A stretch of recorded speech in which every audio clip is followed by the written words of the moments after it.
poser la question à Pierre, la même question que je vous ai posée tout à l'heure. Est-ce qu'une fois dans ta vie, ça t'est arrivé qu'on te pose une question et que tu te sentes complètement coincé?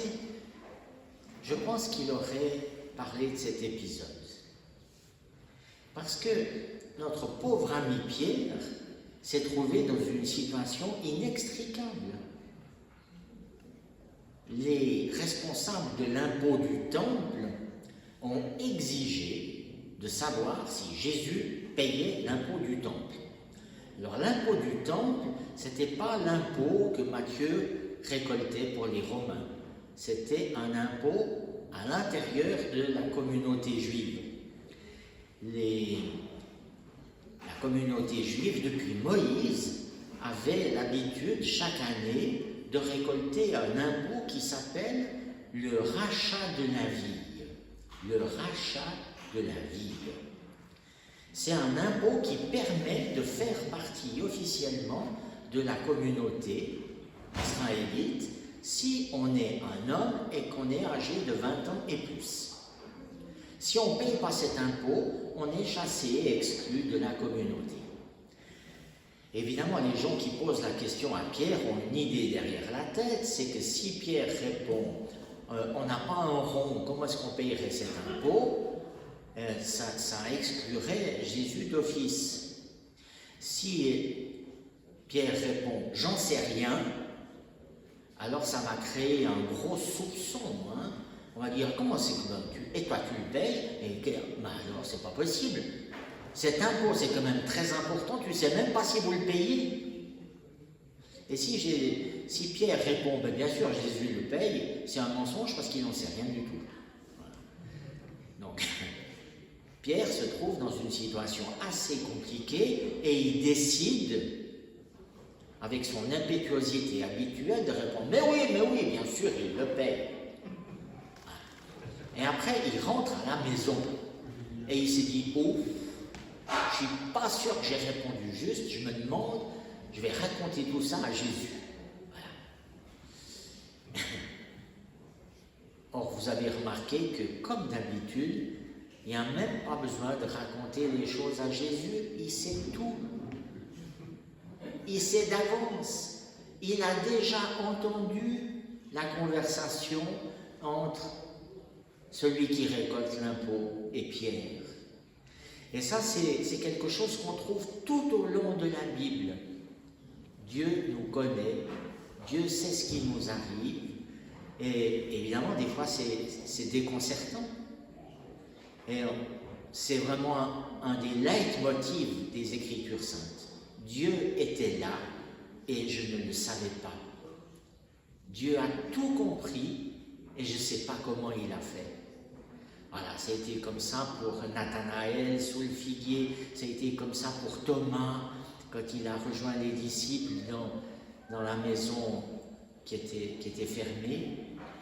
Et bien sûr, c'est comme ça aussi dans ce passage. Pierre découvre qu'il n'y a rien besoin de dire à Jésus, il sait tout. Ça vous fait quoi d'imaginer, de penser, de prendre au sérieux le fait que Jésus sait tout de vous?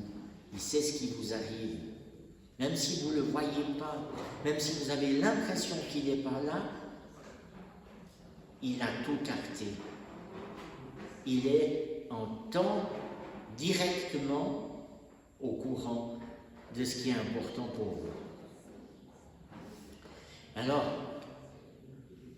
c'est amusant parce que ça permet de remarquer au passage que Jésus et les disciples étaient fauchés, qu'ils n'avaient pas un radis. Et il y a d'ailleurs d'autres passages des évangiles qui nous montrent que pour sortir une pièce de monnaie, il fallait la demander à quelqu'un d'autre. Or, Jésus décide de payer cet impôt. Il dit, c'est un peu compliqué comme il le formule, mais il dit, voilà, moi en tant que fils de Dieu, franchement, c'est pas à moi de payer ça, mais je ne veux pas créer d'histoire. C'est joli, hein? Jésus qui ne veut pas créer des vagues. Jésus qui ne veut pas créer un scandale. Jésus qui veut s'adapter aussi loin que possible aux mœurs de son temps. Et donc, pour payer l'impôt, il faut trouver l'argent. Et pour l'argent, ça représente 2 demi-shekels. c'est-à-dire un 10 drachmes, tout ça c'est des questions de monnaie, peu importe. Il fallait trouver une pièce de monnaie qui paye son impôt essuie de pierre. Et ça c'est sympa, hein, parce que Jésus pense tout de suite qu'il faut payer pour Pierre aussi. Jésus paye pour nous. Voilà. Alors comment il va faire? Vous avez vu la technique extraordinaire. Il demande d'aller chercher l'argent dans la bouche du premier poisson pêché. Voilà. C'est pour ça que je disais, ça fait un peu penser aux 1001 nuits. Et en fait, on ne sait pas si ça a marché, parce que l'Évangile ne raconte pas la suite de l'histoire, mais on part du principe que oui, sinon Matthieu ne l'aurait pas raconté. Et donc, c'est un poisson qui va fournir l'argent pour payer l'impôt qui s'appelle le rachat de la vie. Oui.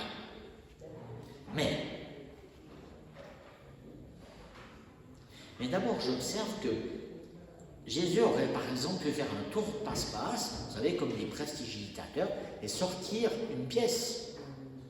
Il était probablement capable de faire une chose pareille. Mais il n'a pas fait ça. Parce que dans nos vies, quand on est en difficulté, Jésus ne vient pas de façon ébouriffante régler le problème en 2 secondes. Il nous mobilise pour cela.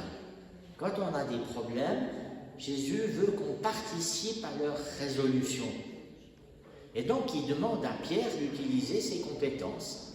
Il lui dit, t'es un pêcheur, alors tu sais pêcher. Alors si tu sais pêcher, tu vas aller attraper un poisson. Vous voyez, il utilise Pierre dans toute l'expérience professionnelle de Pierre pour réaliser le miracle. Et ça, c'est très utile pour nous d'entendre ça. Parce que Jésus nous utilise dans nos compétences. Il nous utilise en nous mobilisant. Il ne va pas tout faire à notre place. Dans la vie d'une communauté paroissiale, c'est quelque chose qu'il faut vraiment prendre au sérieux. Il faut qu'on retrousse nos manches et arrêter d'attendre que Jésus règle tout pour nous. Il va nous aider, il va nous donner des solutions, mais il va falloir qu'on s'implique avec tout ce qu'on sait faire et avec toute notre énergie.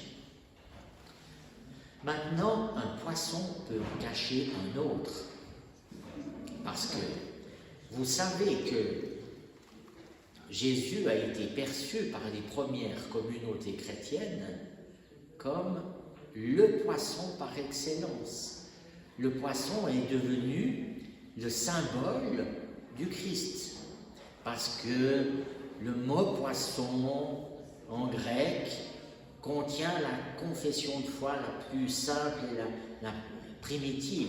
Jésus-Christ, Fils de Dieu, sauve-moi. Jésus-Christ, Fils de Dieu, sauve-moi. Les lettres du mot poisson en grec, iketus, si on prend que la première lettre de chaque mot, ça donne Jésus-Christ, Fils de Dieu, sauve-moi. Voilà. Or, c'est qui ce poisson qui paye le prix de notre vie? C'est qui ce poisson qui va sortir de la mort, sortir de l'eau, sortir du gouffre, sortir de l'inconnu mystérieux de ce monde auquel nous n'appartenons pas, qui est le monde de la mort et de l'eau? C'est qui ce poisson qui va surgir et qui va payer le prix de notre vie? Mais c'est le Christ lui-même, bien entendu.